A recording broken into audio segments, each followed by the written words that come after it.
Hello everyone, thank you for joining. As you can see, we'll start in a minute.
Good evening, everyone. We're going to be starting right on time today. Um, Hello everyone, thank you for joining us today. I am Tejasvi Panja and I'm the Associate Policy Counsel at IFF. I will be doing some of the talking today, but I hope we hear more voices as soon as we're done with the presentation and the website launch. Speaking of the launch, we are very excited to launch PlugTheBreach, an IFF project long in the making.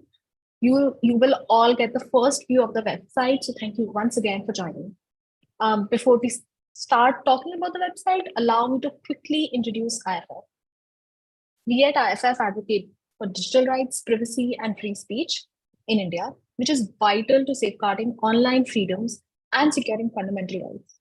When we're asked who funds us and whom we represent, our answer is easy: the people of India. Thus, it is important that a core base of our financial support comes from a donor base of ordinary internet users like you and I. So please consider donating to us. For more information, visit internetfreedom.in/donate. You will find the link in the chat as well. Now, how we'll go about this presentation is that I will first set some context to set the tone of why we are launching the project. We'll then move on to talking about the project and some interesting findings from our tracker. Again, this has not been publicly available before. So all of these stats are fresh, and if I'm being honest, kind of scary, but we'll get to that. Finally, the moment I am personally most excited about, we will launch the website. For everyone who's joined today, we will walk you through the website and its features. At that point, we will end the presentation and move into the second part of the launch, which is community discussion. This part of the event will not be live streamed or recorded. So please feel free to share your thoughts, suggestions, inputs, feedback, and any other synonym you can think of. But seriously, the point of doing this launch this way is because this is a great way to hear from the community what they would like to see, what they would like us to do, and how we can improve. So let's get started. Ashish, if you can go to the next slide. In the past few months, even years actually, data breaches have started being routinely mentioned in the news. To give you an idea of how routine this has become in India, here are some stats from various reports. India has witnessed the second highest number of data breaches across the world. India is also among the countries most vulnerable to cyber attacks. The economic impact of data breaches is also tremendous. The latest average cost of a data breach in India is 19.2 crores. Around 21,34,491 Indians were affected by a breach in the first quarter of 2023. That is 155 breaches per 1 lakh people. 98% of Indian organizations have a shortage of IT security personnel. And these are just stats from some reports, but I think we get the idea, right? Now, what about consequences? Data breaches can result in financial losses, loss of reputation, and suspension of critical operation for companies. For individuals, it can mean increased risk of identity fraud, exposure of sensitive data to unauthorized entities, and denial of credentials, online profiling, and other such harms. If you could change the slide. India has witnessed a spate of cybersecurity incidents and some high-profile breaches of data, including sensitive medical and financial data. The data breach associated with COVID was the latest high-profile data breach, which continues to dominate the news cycle. But other than denials, we haven't seen any public acknowledgement or even clarification from the health ministry, the IT ministry, or even certain. While we don't know if the breach was in fact directly from the COVID database, to focus solely on this detail would be wrong. Whatever the source may be, the fact that citizen data under the stewardship of the government is not adequately protected still remains very concerning. For this breach, whatever be the source, the government needs to be accountable and the government needs to be transparent. Now, on the other slide, we'll see some other instances of recent high-profile data breaches, which included AIMS, Zimame, and Rentomojo. Just to make a quick point here, the legal obligation of an entity who faced a data breach is one of conduct and not a result. Meaning an entity cannot guarantee that the data will be secure, right? But they have to employ best practices to ensure the safety of the data. And this obligation does flow from the Constitution, from the IT Act, and the common law. But on the next slide, let's discuss what this project is about. This project is about what happens after the data has been breached. How do the entities respond then? Now, with rising incidents of data breaches, we are noticing a very disturbing trend wherein most organizations are becoming reluctant to declare the breach, as well as the financial and information loss owed by the organization. Such practices can have damaging consequences, as failure to acknowledge and report the breach on a timely basis may prevent individuals such as us from taking actions to protect our identities. In that context, if you can go to the next slide, IFFs Initiative, which we're launching today, PlugTheBreach, aims to cover, report, and track data breaches in India to increase transparency and public awareness. This project was envisioned a year ago when we realized that data breaches are becoming nothing more than a topic in the news cycle for a day or two, a week or two in cases of high-profile breaches. So as a first step, we realized we needed a tracker of sorts so we could have the data necessary to fuel conversations, dialogue, and research, hopefully. So we started populating an online tracker starting from sometime in 2019.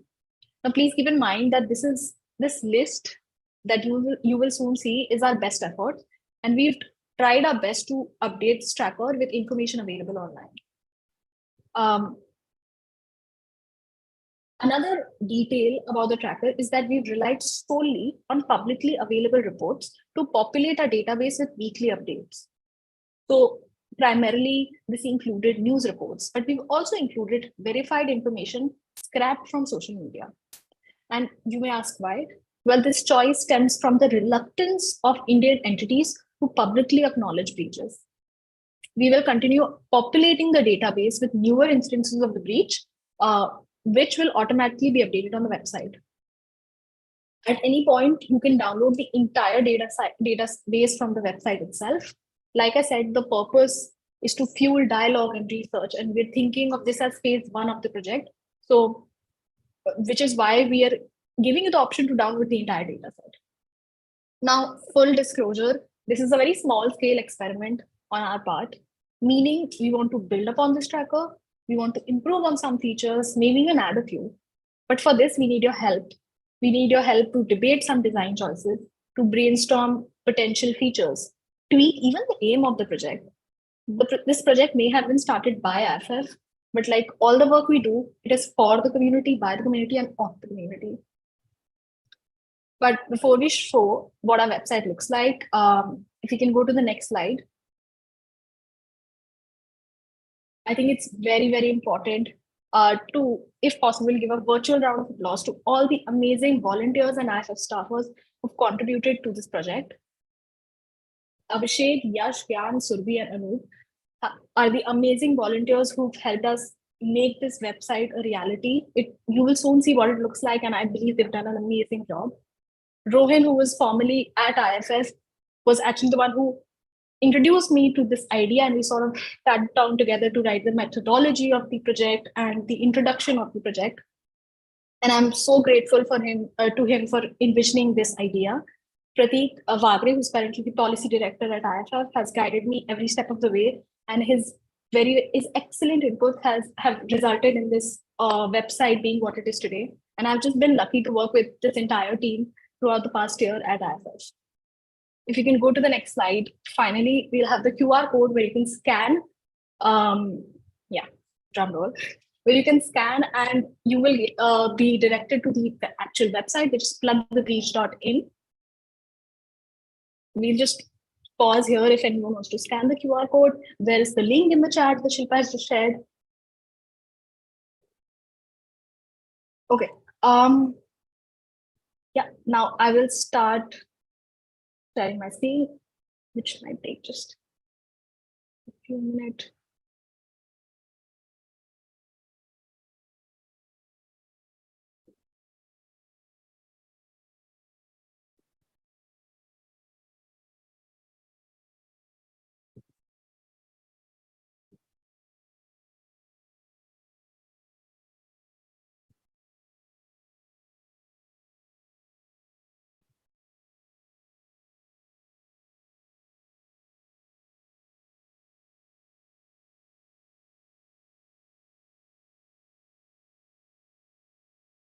Okay, seems like I have to do some system setting, whatever. Ashlesh, why don't you share the website since you've been sharing the screen anyway, and I'll just walk them through it.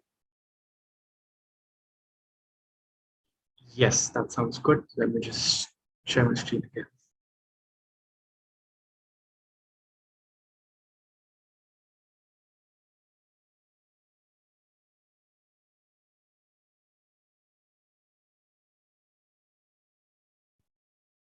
Great. Okay, everyone. First view of the website, this is what PlugTheBreach landing page looks like.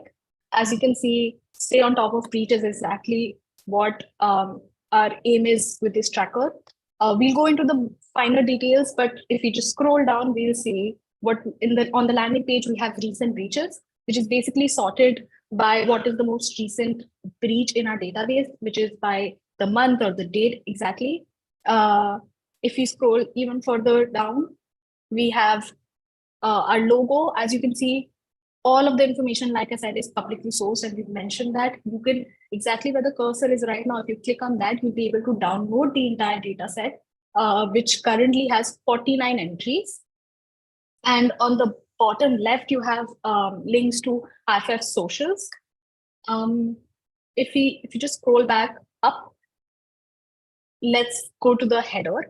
If we click on about the initiative, that takes us to about the project or about the initiative page that briefly talks about the idea behind Plug the Breach and gives you the email address where you can send in your suggestions and your inputs and even your questions. Credits to obviously all the amazing volunteers and staffers who worked on this. And then the main attraction of the website, which is the tracker itself. Ashish, we could go to the header which says explore breaches. Right. As you can see, it's displaying 49 entries. And as you scroll down, you will see all 49 entries, all 49 breaches that we have in our database. These are essentially small cards that have very limited information on this page, but we'll see what other information it has. As you can see, currently on the smaller cards, it's showing us the breach date and the number of affected users. It's currently, especially if we scroll back up, let's go to, great. Now, as you can see, you have an option to search for a breach. You might be thinking, why isn't Coven there? Trust me, Coven is here. So, Ashish, can you type Coven on the search bar for us? Without the hyphen, actually.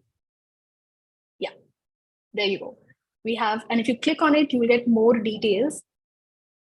These fields we have for each and every breach. Keep in mind, this is publicly sourced. So, for instance, as you can see for Coven, we don't have the breach date because we know when it was reported. We know it was reported on 11th June, but we don't know the exact month or date when this breach actually was happening, right?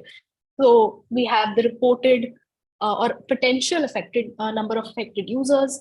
We have details of the leaked information. And for the rest of the fields, actually, let's go to a different, maybe let's go to Zivame. Great. So Zivame, as you can see, if you scroll, yeah. First field that we have is acknowledgement. I mean, the others we've discussed, right? Acknowledgement basically means has the affected entity, if actually, has the affected entity publicly acknowledge that a breach has occurred. So in Zivame's case, no, Zivame did not put out like a statement or a press release saying that they had been affected. So our field says no. For the other one, if you actually hover over the small question mark, yeah. So for grievance redressal, for instance, if you hover over the question mark, it says indicates if the affected entity has contacted the affected user and or disclosed the actions and steps planned to provide redressal. In most instances, you will see that the field says not disclosed because in most instances, the affected entity doesn't actually reach out to the user and tell them, okay, you have been affected and here are the steps we're planning to take and here are the things, here are your redressal mechanisms, right? The one above that, the one that we skipped actually, notice or statement. Again, we've provided like a small explanation in case you're wondering what that means. Notice or statement means it indicates if the affected entity has issued an official statement acknowledging a data breach and providing relevant details. Right? As you can see, not disclosed meaning they haven't done so. Lastly, we have media coverage. Basically, we wanted to sort of link to the source that we are referring to get all this information. And so in this case, and in several cases, actually, we cross-check not just on one source, but multiple sources to see if we have missed some information, if there's something that we need to cross-check, etc. But in this case, for every case, we have linked to one news article that hopefully covers everything that we have on here. So in this case, it's an India Today article that if you would click to it, it will take you to this one article that talks about this Zivame data breach. Okay, I mean, this was pretty much it. Yeah, if you just, yeah, right. Thank you, Shilish. Now there's one feature that we wanted to add, and we're happy that we've been able to add and hope to expand actually, is the sort feature. So that little, Shilish, if you go to it so everyone can see what I'm talking about, right beside the search bar, if you see a filter, if you click on it, you have four sort options right now. The first is by name. Ashish, why don't we click that and see what happens? Yes, so it sorts the 49 entries by name. So this will be alphabetical order. The second one will reverse the alphabetical order. So if you click on it, I think the first one will show up as, I think, Zivame, because that's said. Ashlesh, do you mind clicking on the second sort? Right. So we have Zivame, Z5, etc. Then we have breach date. Breach date, basically the oldest entry that we have with the oldest date. I mean, basically the oldest entry or the entry with the oldest date of breach is Truecaller, and then so on and so forth. And the other option, the other sort option that we have will reverse that. So it will show the most recent data breach, which again, as you've seen on the homepage, is Zivame.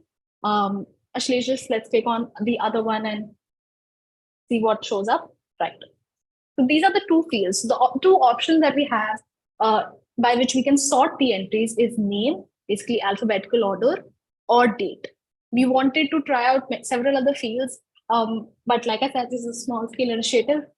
What we're looking for is potentially help from this community to improve on this website. But we'll get to that. We'll get there. Just a reminder, this database from where we're sourcing all of this information, you can download it, you can use it for your research, you can use it for any purpose, and you can reach out to us at policy@internetfreedom.in if you want to share instances of data breaches that we may have missed, or share specific details about data breaches that we may have included, but specific details that we may have incorrectly identified or missed. Or, this is a small scale project. What we're looking is to improve on this, to make this like a public community run sort of a project. So, okay, I think in terms of the launch, I think I've walked you through the website. We can now, Shlesh, go back to the presentation and actually share some really interesting stats from the tracker.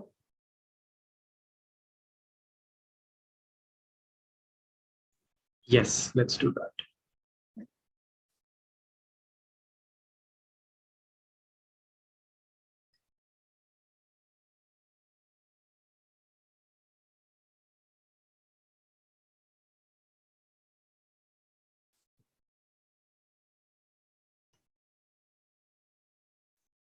I see a lot of questions coming in, and we will get to each one of that, I promise.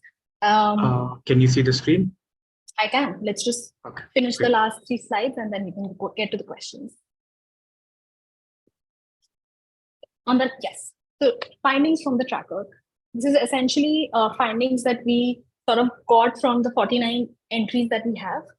So the first graph on the left, first let me explain what you see on the bottom, location data and financial data. Basically, what we did was for every breach, there is certain information that for every breach that has been leaked, right? So that could be name, address, phone number, etc. So we sort of noted everything down and we grouped these categories. So for instance, address, geographic coordinates, GPS location, and IP address, we grouped them under location data.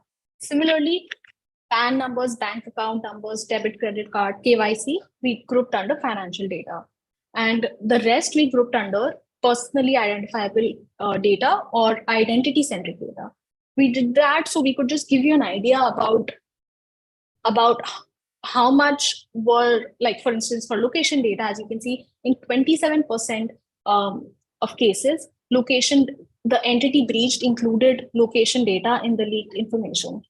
Whereas for 73% of the entities breached, location data did not feature in their leaked person information. Now, keep in mind, not all 49 of them did reveal what kind of information was leaked. In a lot of instances, we actually the reportings even don't include the information that was leaked. So it's not that all 73% did not include location data. It may just be that we don't have enough information. There's not enough transparency around what was actually leaked, what kind of data, what categories was actually leaked. If you go to the graph on right, so this is about financial data. 35% of the entities breached as in our database included financial data as part of the information that was leaked, whereas 65% did not. If we go to the next slide. Like I was saying, identity-centric or personally identifiable information, which includes names, emails, phone numbers, Aadhaar or PAN numbers, user IDs, and birth years. So for 88% of the entities breached, PII data was included in the information that was leaked, whereas only for 12%, this information was not available in the leaked data. Now, the graph on the right is a little different. This basically, remember we talked about public acknowledgement by the entities who were affected by such a breach. This graph tells us exactly that. So we have 43% of the entities in our database did acknowledge that they were affected by a breach, whereas 41% did not.